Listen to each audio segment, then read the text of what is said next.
is the Revisionary Podcast with your host, Juan Carlos. The Revisionary Podcast.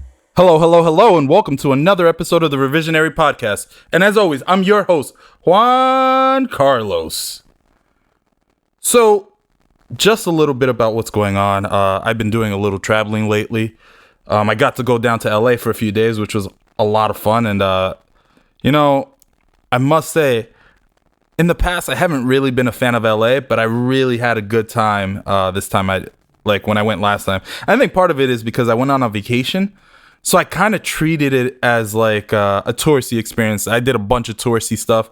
And I came back with this like renewed energy, and it was exciting and fun. And like, I'm happy to get back to work. So here we are. You know what, LA?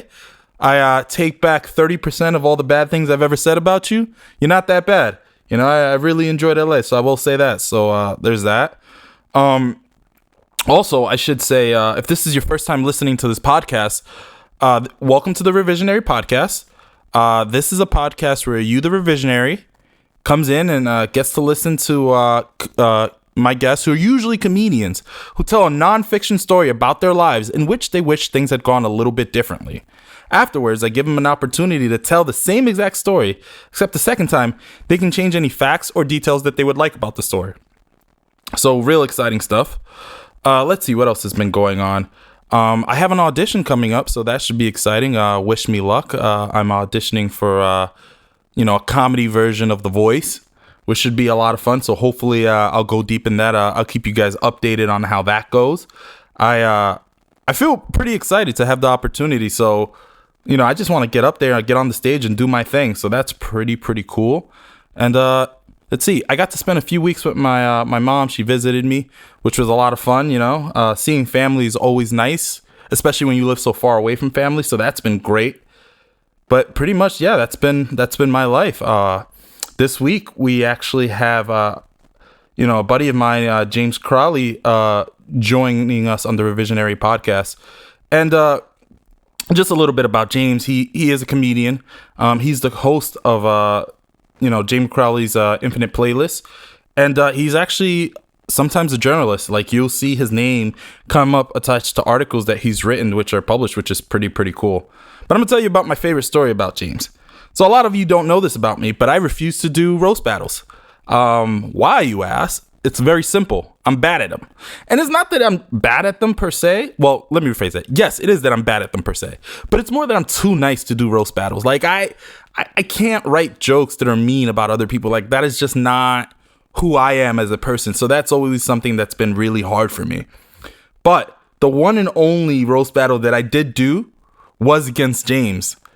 And he beat me. He knocked me out in the first round. And the worst part about it is, and I think you'll agree with this, is that neither of us were particularly good. But he had one joke that, really got a few laughs, and that was all he needed to knock me out in the first round.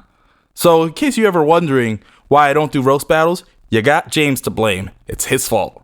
So, without further ado, let's not dilly-dally. Let's go ahead and see if we can get James on the line. Hello, James. How are you? Hey, Juan Carlos, I'm doing well. How about yourself? I'm doing phenomenal, and welcome to the Revisionary Podcast. Thank you. Crowd noise. Thank you so much for having me. I'm so excited to be here. No, honestly, it's a legitimate pleasure. For those of you guys who don't know James, I'm actually really excited to have him here because when I first started doing comedy in Westchester, he was one of my first buddies that I made in comedy, so I'm glad he's here. Absolutely. I think you were at the first open mic I did in Westchester. Yeah. I think so too.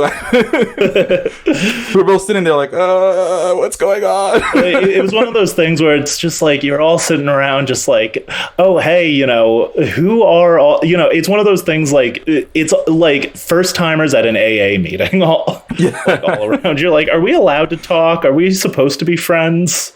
Is that what happened at AA meetings? I still haven't gone to one, so I don't know how that works. I actually don't. I feel like anytime I've gone to one, a lot of people already know each other. Got it. Yeah. So he just became a lot less anonymous. So that's what just happened here for those of you guys listening along. Well, I still drink too. That's cool. So what have you been up to, bro? The pandemic rages on, but I've been working. I'm thankful that I still have a job, so I'm writing consistently. And I have a lot of interesting pieces coming out or that have come out very recently. Other than that, I've been working on my podcast, James Crowley's Infinite Playlist, which has been like a real saving grace to me throughout the pandemic. So I see you post a lot about it, but why don't you tell people what it's about? Yeah, so it's before I started doing comedy, I was a music writer, and like I love music. I love all types of music. And what I've learned from doing the podcast is my taste in music is actually much more narrow than I like to think of it as. Really? But I like bringing on like comics, writers, sometimes it's just my friends, and we all come on and, we pick a theme, and sometimes that theme is like something specific, like a genre, like, heavy metal, or it can be really vague, like, like party music, or like, songs for when you're driving to work and you hate your job. So like, we end up making these short 10-ish song playlists, and then we just go back and forth and talk about them. That's actually pretty dope. How'd you get the idea for it? It's one of those things where I've just kind of always been thinking about, I always think about like, well, how can I talk to people about music? And I thought that it would be fun to just kind of think like, find out what other people listen to kind of in specific contexts. I like hearing people say like, well, this is a song. I like hearing the stories people have around music and why they like certain things. Right. It could be like, oh, I went to this concert, or, this was a song I listened to my freshman year of college, or it could be something like, well, I lost someone and this gave me a lot of comfort. Wow, that definitely took a turn off the intersection. I did not see that coming. But here we are. No, look, I think often music is very strongly associated with memories. I think it's cool that you're kind of like drudging this up and like turning it into a conversation. I think that is such a unique concept. I'm excited that you're doing this. Thank you. Yeah, it's so much fun, and it's one of those things where you just get people on and like just find out like what moves them, just because we're all kind of connected by music. No, look, that's pretty cool. Let's touch about other parts of your background. You also write for the newspaper? Yeah, I write for a magazine. I'll tell you the magazine, not on the podcast. Just no, don't do that. I'm not asking for that. Yeah, but I write for a magazine, and I kind of cover I cover all sorts of stuff, but like my main kind of beats are internet culture, music, comedy, writing about comedy and music. I've gotten to speak to a lot of both musicians and comedians that I admire, which has been incredible. So it's funny. First off, I think it's really cool that he does that. And the only reason I know that is because, fun fact you're about to learn on me, James is the only person who's ever beaten me in a roast battle. That is right. The one person who's ever beat me in a comedy roast battle. I am officially 0-1. I retired after that battle. I retired after the next one I did. Did you? So here's why. The reason why I bring this up is because I had written all these jokes that I thought were gonna kill about his I think I thought he worked for the New York Times for whatever reason. I did at the time. Okay, you did. Yeah, but at the time I did. So I wrote all these jokes about it, and after I was done, he was like, "Well, that's nice, but I don't work there anymore." That's literally what you said to me, dead face. Well, no, you know what I think it was you were like, "Oh, he writes for them." He's like, you made it sound like I was at the White House reporting for the New York Times. I mean, I kind of felt that's what it was. I was temping in HR. Got it. You know what? Sue me. I believe in my friends, all right? Is that a problem? I appreciate that. Also on Facebook, I did just put New York Times. I didn't put what I did at the New York Times.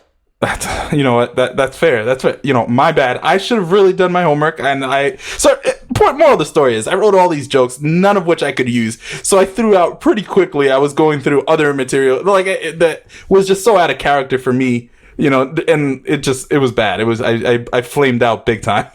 That was fun though. Like, that gave me a lot of confidence, because the next time I had a roast battle, I was hyping it up so much, and then I bombed. I got all cocky and I was like, all right, I'm gonna win this one, and then like I lost immediately, and I was like, all right, well, I can't ever do that again. Yeah, it was. I remember.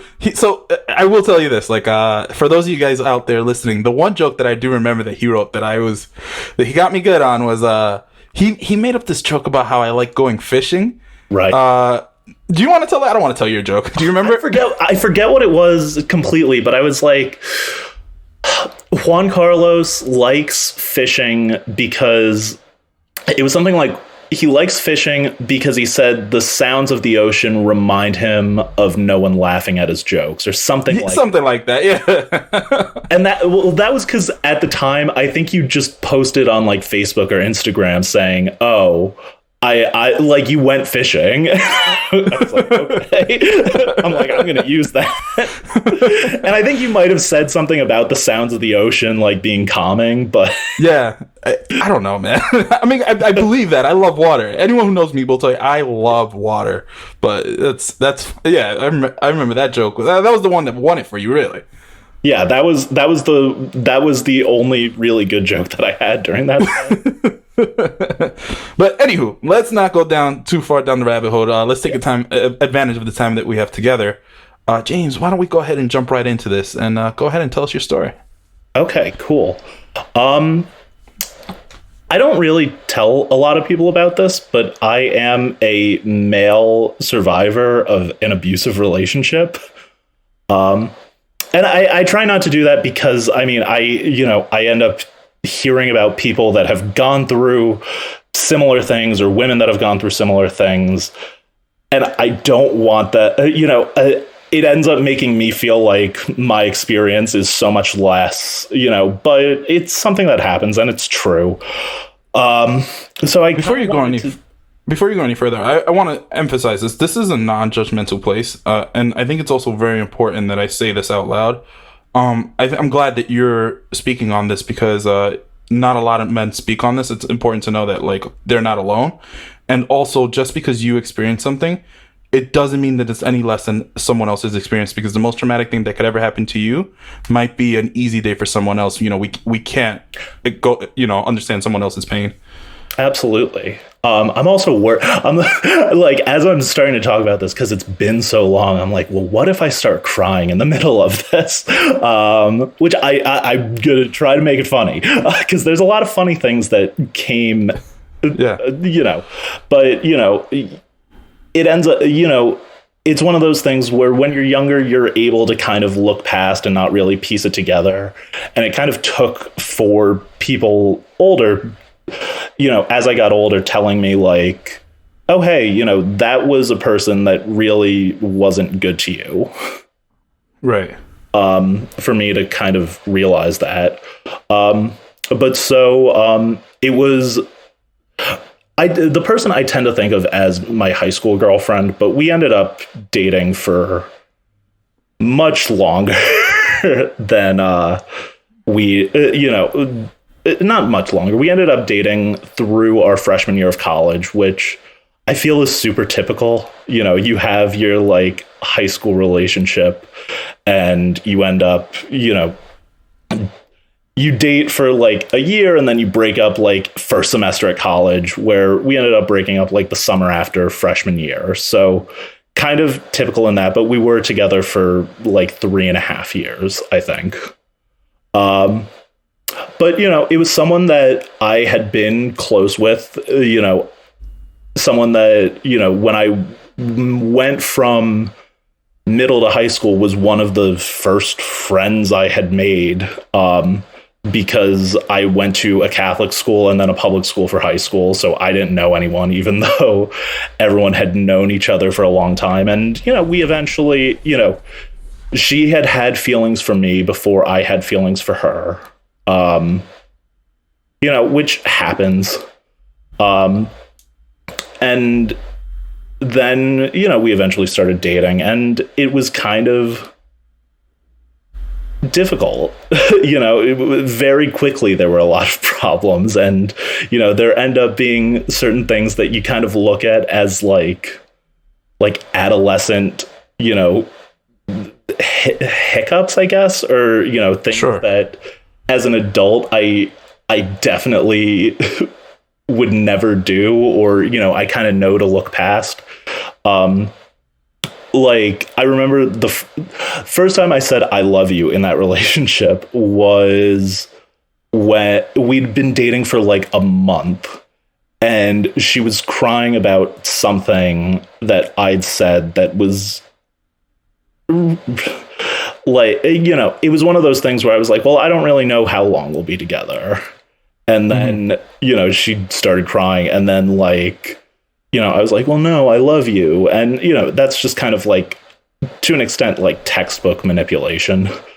And then as we kind of started going along, getting, dating, she would just kind of give me weird little put downs. And there would be things that were very much double standards. Okay. So weird little put downs would be I didn't realize this was messed up until I was much older. And I still kind of think it's funny because it's true. Okay. She would be I remember one time she told me, oh, your younger brother is the more attractive child, which if you've ever seen me and my brother is 1000% true. I would not argue that. If you told me that right now, that would have been good ammo in the roast battle. Right, if I'd known. Yeah, he's 6'7", played basketball throughout high school and college, very much true, was much more popular in high school than I was. Not something that I would, not something that I would really argue, but it's not something you say to your boyfriend. Right. It's true. I didn't realize that was messed up until I got to college and I was on the slam poetry team, and I wrote a poem called She Says, and it was all things that she had said to me that would kind of that had kind of affected me. And one of the things I said was in that poem was, she says your brother is the more attractive child, which I thought was a funny line. I thought, oh, that's going to get a chuckle from the crowd, not a laugh out loud chuckle. But I always heard people going oh, and I was like, that's messed up. So I was like, oh, I have to, so I was like, oh, that's actually a really bad thing to say. Right. But then, there would be other things that were lighter, things kind of like weird little contradictions where it would kind of be hey, I would ask, hey, do you want to go get McDonald's or something? And she would kind of be like, well, you're going to get fat and you're going to die if you keep eating fast food, which true. But, but then she would kind of be like, well, hey, do you want to go get Wendy's? And I'm like, so it's okay for you to want Wendy's, but not okay for me to want Wendy's. Right. But then that's kind of a more minor example, but it would kind of end up being, with bigger things, sex was always kind of a manipulative thing, where it ended up being, you always end up hearing the stereotype that, when you're a teenager, especially when you're a teenager, boys just want sex. That's all you ever want to do all the time. And don't get me wrong, some days that is 100% true, but not all the time, not every single day. And if she wanted to do something, but I didn't, it would end up being an issue where she would start crying or start fighting with me and be well, is it because you don't think I'm attractive enough? You don't think I'm pretty enough? You don't like me? You don't want this? And it would really kind of take a serious mental toll, to just kind of be sitting there thinking well, am I wrong that I want this? Do I have to do this whenever she wants to do this? Which, it's just kind of mental and emotional manipulation to think like, well, if I want to do this and he doesn't, I think that it both reflects something wrong. I think it reflects some sense of insecurity with her, but I also feel like the way to go about it was very wrong, and it really kind of set a very unfair standard. Mm-hmm. And I think it's kind of best exemplified in the way that I lost my virginity wasn't like an enthusiastic, like, yes, let's do this. It was me kind of being like, fine. Because, realistically, I wasn't ready. Right. I was, because after that, I was like, all right, fine, fine. But then,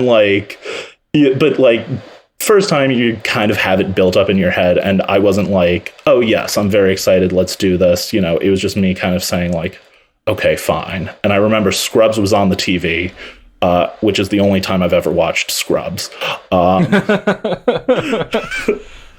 But that kind of carried throughout our relationship and through our dating, which, I hear a lot of my female friends say that they've kind of experienced the same thing on the male end where, there's a lot of kind of male pressuring, like, do you want it? Come on, we have to do that. And if you don't like me, if you don't do this, then you don't like me. And you just kind of sit there and you're like, well, what the hell, does it mean if I don't do it? Right. So we just, so that would just kind of carry on for very long, extended periods of time. And then, we kind of got older and things kind of mellowed out at a certain point, but she would still kind of like drop little, mental manipulations that really kind of make you second guess yourself and think about yourself poorly, where it would kind of be things like, you're never going to date anyone as good as me. Which I would never think to say to anyone at any time, unless I'm like talking to you after a girl just broke up with me and I'm like, trying to make myself feel better. And I'm like, Juan Carlos, she's never going to date anyone as good as me. But that's a different context. Right. And I think to some extent it was projecting. But it was messed up. It was very messed up and upsetting. And, for the most part, we never really had, besides sexual stuff, we never really had any physical issues. But I remember as we kind of got older, we got to college and alcohol started entering the mix and things like that. There would be more little manipulations where it would kind of be like, well, hey, she would call me when she was at school and kind of be like, well, hey, we're drinking tonight, we're going to this party. Do you care if I dance with guys? And I'm like, oh, no, go ahead, dance, whatever. Do you care if I grind on guys? And I'd kind of reluctantly be like, okay, if it's real, because I also at a point where I'm like, well, I know I can't prevent it. And she's like, you don't care if I do anything with guys as long as it's not anything sexual, right? I can make out with guys. And I was like, I'd really rather you not. Right. But I know that was also disregarded. But it's all kind of, but it was all kind of set up in the sense that the first time it happened, she called me crying and I had to be like, it's okay. Everything's fine. Because that was kind of the way it always kind of happened, was you kind of get trapped in through these sort of manipulations where even if you're not in the wrong, you feel like you are. I remember for an anniversary once, I took her out to some restaurant and we were teenagers. We didn't have a lot of money. So it was as nice of a restaurant as I could afford. And she really didn't have a good time on our anniversary date. And she ended up crying on the train because she didn't have a good time. And rather than kind of realize, she like ended up crying and saying, I'm a horrible girlfriend because I don't appreciate the fact that you were able to do this for me, which is like a weird like mental thing, because you're thinking like, well, one, the date wasn't good enough, but also you're sitting here crying, so I'm trying to comfort you. Right. When really what you should have done is said nothing. Save that for a fight. So, do you think any of this stemmed from low self-esteem on her part? Yes, 100%. Okay. I do think that a lot of it was like rooted in that, and I think that it led to a lot of unhealthy behavior. And I do think she's trying to be a better person now. We've realized we can't be friends. So I'm not trashing her. I want to emphasize this to all of you who are listening out there. Yeah. I'm simply asking questions around the circumstances. So now, when she was telling you these things, right? Was she trying to get you to just build her up, or was her goal really just to put you down so that she felt better? I think it was a little bit of both. I think it was both kind of seeking comfort, but also to an extent, kind of being like, well, I have to make him want to stay, and I have to kind of, get him here, because she also kind of thought, we started dating when we were 16. She thought we were going to be like married by 23. So I think there was a little bit of all of that, and to some extent that is just immaturity. But I do think there was a lot of thinking like, well, I need to both kind of get him to comfort me, but also kind of make him feel a little bit lousy, which, I mean, now when I plan an anniversary date, it's awesome, Just from experience, was that like your internship?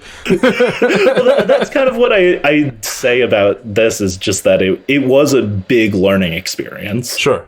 But yeah, and I mean, as things kind of went along, I think a lot of the bad and manipulative behavior just kind of got a little bit worse as we got older, just because like when we got to college, I remember one of the things was like, so like with the making out, she like, first time it happened that she like drunkenly made out with a guy, she called me crying, I'm so sorry, which like, I get it, especially when you're in college and drinking. Sure. And then, but after that, it was kind of like dismissive, where it was like, I could get away with this. And then, a lot of the things that kind of culminated, a lot of my friends knew I was unhappy. A lot of my friends knew that the relationship wasn't good for either of us. And they were telling me, that, you got to break up, and the summer after our freshman year of college, I ended up throwing a party at my house because I had the house for the weekend or something. Sure. So, invite like 20, 30 friends over, we're all hanging out, drinking, it's kind of like a whatever thing. And I remember that night, I went outside to like talk to someone for a little bit, and first time I threw a party, I was paranoid. I was like, no one go outside the house. I don't want the cops to come. Understandable. Yeah. And, I went outside, and then all of a sudden, every single person that was there was outside. And I said, oh, what happened? What's going on? Everyone go back inside, like starting to get angry. And someone said to me like, oh, your girlfriend is inside and she took her shirt off. And I'm like, what? And I do think, so I do think to some extent my friends overreacted a little bit, but I also think to some extent she didn't think, because it made a lot of people uncomfortable. But like her and like another girl were like giving each other massages on the couch. Okay. And then like she was like, well, I'm going to take my shirt off, so you could just rub my back entirely. And then everyone else was like, yeah, we're not staying inside for this. Wait, so just so we're clear, she was wearing a bra though, right? I don't think she was wearing a top at all. Oh, okay. I mean, look, at the end of the day, they're just breasts, guys. Right. Well, when you're 18, 19, you know. Fair enough. Fair enough. Like, I get like being uncomfortable. Yeah, I guess. But so, you know, I go back inside and I'm like, hey, you have to do, and like, you know, Grant, this was not on my best behavior either. Okay. Gonna acknowledge that. Drunk, yelling, being like, what the hell's the matter with you? You know, what are you doing? You know, and she was drunk and she was like, all right, I ruined the party for everyone. I'm gonna leave. I'm gonna go home. Grabs her keys, and not a far drive, but also not a good idea to drive under those circumstances. Sure. You know, so I grab her arm and I'm like, you can't leave. And then she punched me in the face. Okay. Yeah, wow, that escalated quickly. Yeah, very, very quickly. And, you know, I was trying to stop her from driving. Ended up telling everyone, like, hey, you all have to leave right now. Two people stayed, you know, and things were, you know, things calmed down. She went to bed. I went to bed. The other few people that stayed left. The next morning, you know, I'm like, hey, we got to talk about last night. And, you know, but it was the same thing. She started crying because she was like, I hurt you. Which not, you know, like, I understand you don't want to hurt anyone, especially someone you care about. And I think what kind of hurts most in those situations is that it's someone that you care about. Yeah, 100%. You know, and but also it wasn't so much a time that it felt like she was saying sorry to me as much as it felt like she was just kind of trying to get me to be like, it's okay. So what happened next? So we were together for about another month after that. Okay. And we broke up a month later over like a stupid fight. But it was like a long time coming, and things eventually kind of got okay, you know, but like we broke up. It was a dumb fight. And like, we were like, we did the thing you try to do when you're 18 and you say, oh, we're going to still be friends after this. Yeah. And there were fights after this that really showed that we shouldn't have been friends. But this was kind of the moment that I kind of realized that we really shouldn't have been friends. And this was kind of peak where we were about to go back to college. And I said, like, hey, do you want to hang out one last time before summer ends? And she said, yeah, I would love that. And I was like, great. You know, so we make plans to hang out. And I say, okay, I'll come over to your house at like 7:00. So at 7:00, I text her, hey, I'm leaving. And she says, oh, can we actually push to like 7:30? And I say, okay, but I'm like just driving around because I didn't want to tell my parents I'm going back. So then at 7:30, I'm like, all right, I'm on my way. And then she's like, actually, can we push to like 8:30? So I'm driving around for another hour. And then at 8:30, she says to me, can you actually give my friend a ride to the train station? No. You know exactly where this is going. So she said, so I go, yeah, okay. So she comes, she gets in my car with another guy, which again, you know, if you want to date right after a breakup, that's kind of fine. But you know, this is where it starts. It was already messed up and it's even more messed up now.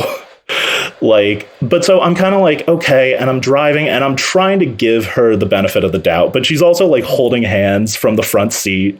And I'm like, this is awkward. So I drop him at the train station and he goes, okay, you know, thanks, dude. Bye. And I'm like, all right, so we're driving back and I'm not going to bring it up. And she goes, oh, hey, so, you know, you're like my best friend and I really need your advice on something. And I go, okay. Oh my God.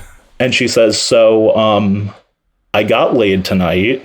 You know, but while we were doing it, the condom broke and I don't know what to do. And I just kind of said, well, so let me ask you kind of the obvious question, like, was it the guy I just dropped off at the train station?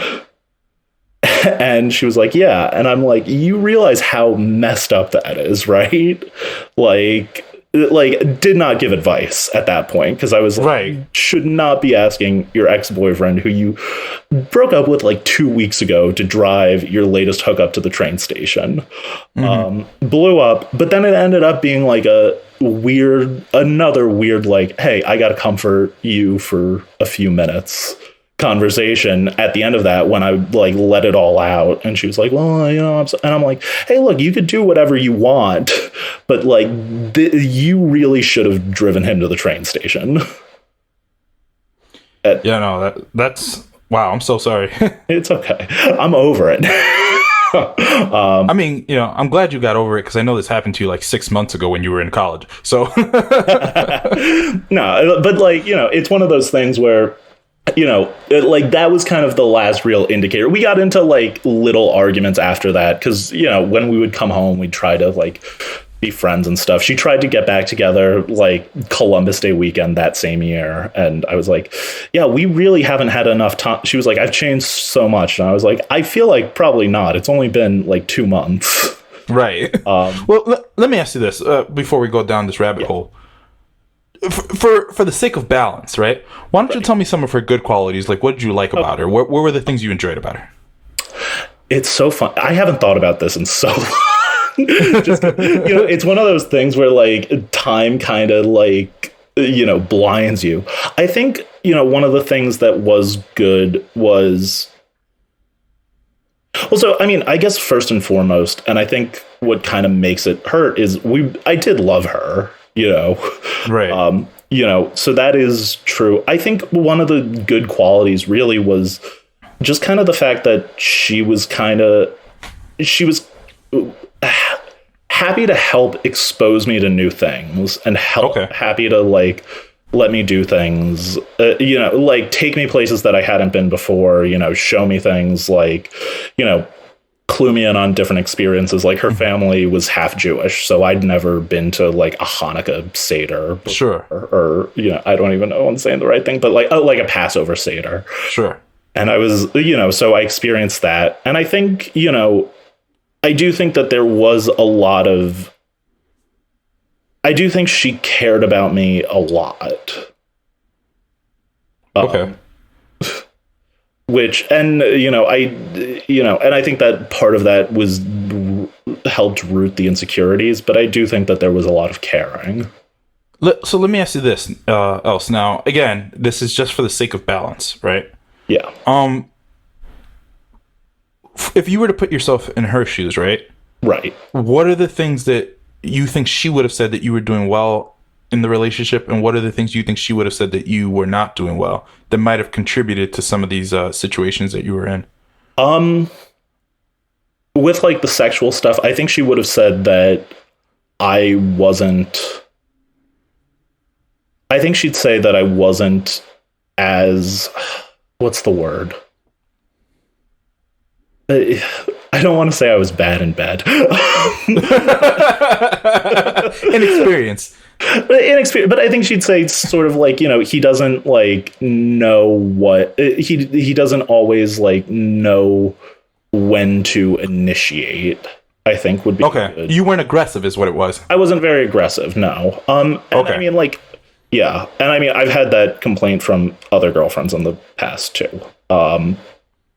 So I think that that's like one of the things that she'd have said. I also think in sort of the different aspect, I think in the sense that I was kind of very rooted in my ways and not always happy to like change or try new things.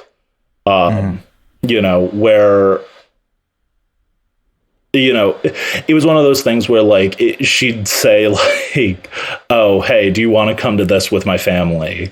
And I would be like, you know, I don't really know. And it would end up being an argument.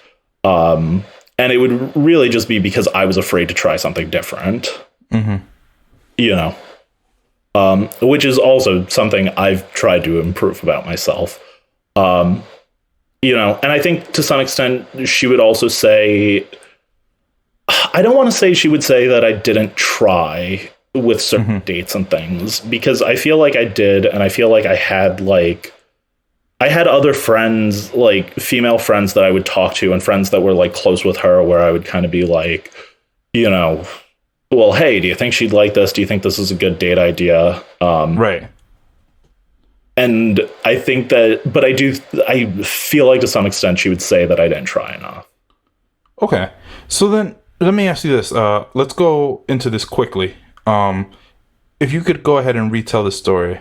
Go ahead. I'm going to give you the stage back. How would you retell it quickly?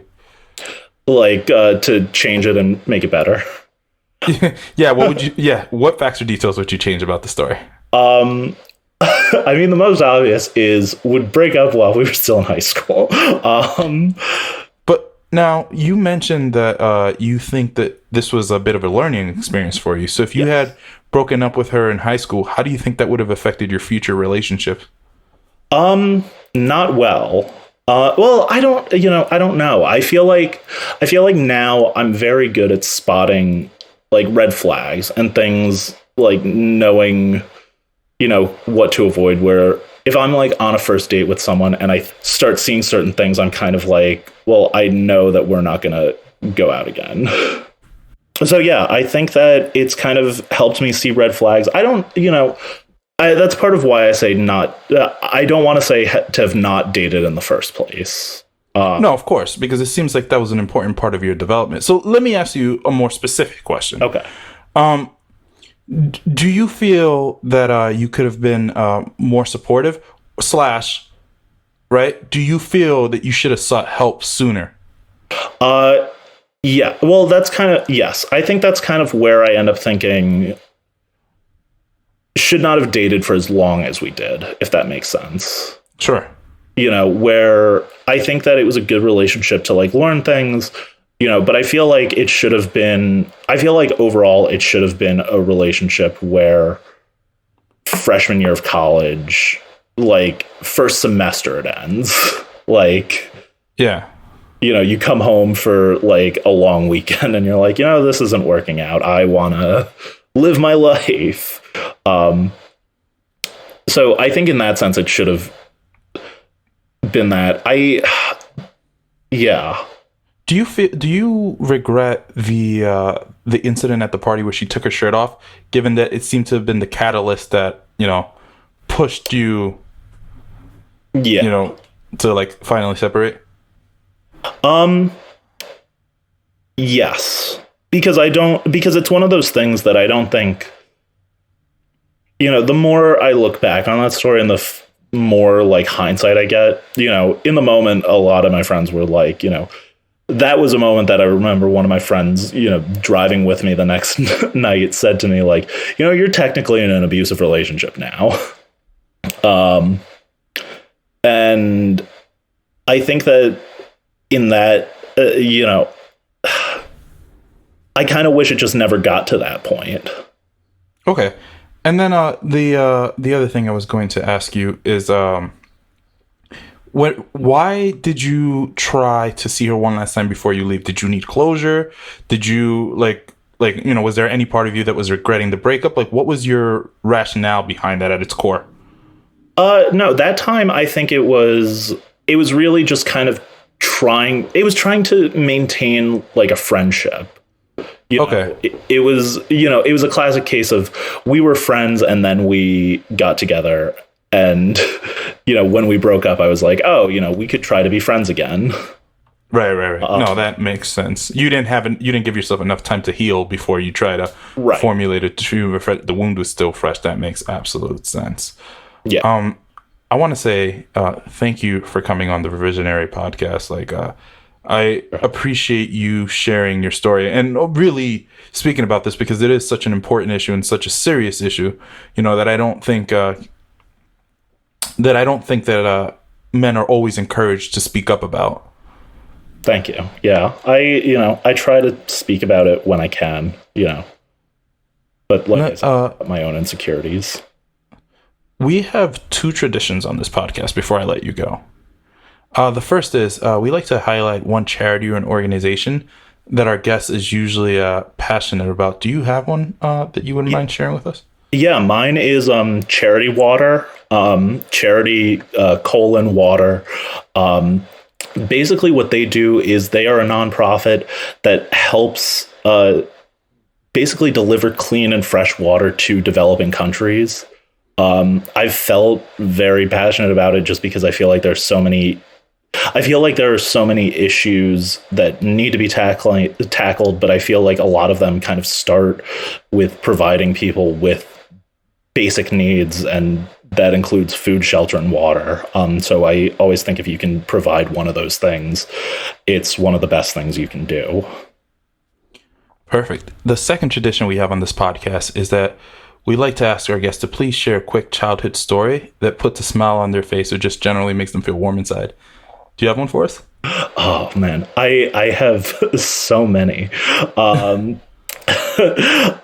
It's funny. I was trying to think of, I've been like reflecting on so many. I think for me, one that I kind of, I don't know if you're a Mets fan, right? Yes. Okay, so you're not going to feel bad about this. Okay. I have a very fond memory of being a little kid. I was like 10 years old, and it was the first time I ever went to Fenway Park. And now bear in mind, I'm a Yankee fan. And it was Yankee Sox. It was like a summer night in July. We had great seats, like right on the first base side. And it was very shortly after my grandfather had died, and my grandpa was a diehard Red Sox fan. So we went to that game, and the Yankees lost 17-2. Which, like, sitting there, you were kind of like, as a 10-year-old Yankee fan, I was like, I hate this. But in retrospect, it always kind of makes me laugh because I'm like, well, my grandpa did always say the Yankees suck. So I've just learned that I'm probably around 6 years older than you. Thank you very much for that reminder. Because I think I know what game you're talking about. I think it happened in like 2005. It did, yeah. See what I mean, guys? That was really good. I'm a baseball encyclopedia. You heard about it here. Wow. Okay. Thank you so much for sharing that. Before I let you go, do you have any last words for the revisionaries? No, thank you so much for having me. Please check out my podcast, James Crowley's Infinite Playlist. And where else can we follow you? I am on Instagram at James P. Crowley, TikTok James P. Crowley, and Twitter James P. Crowley 68. Yeah, check it out. He likes to yell in cars. I know that's a thing. I haven't done that recently. All right, take care, man. Thanks so much, Juan Carlos. The Revisionary Podcast. Okay, so first and foremost, I want to say that, whenever I record one of these episodes, sometimes I make an effort to keep things light, especially when it's a heavier subject. But what James is discussing is in no way, shape, or form a joking matter. And I do want to make that clear. I do not think that domestic abuse is funny in any way, shape, or form. And I take domestic abuse against men as seriously as I take it against women because, it is not my place to determine the pain of a victim.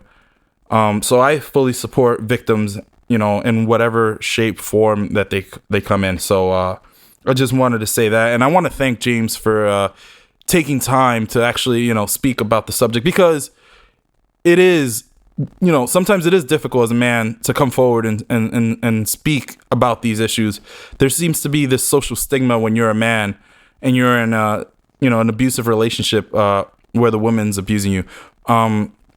So keep that in mind. This is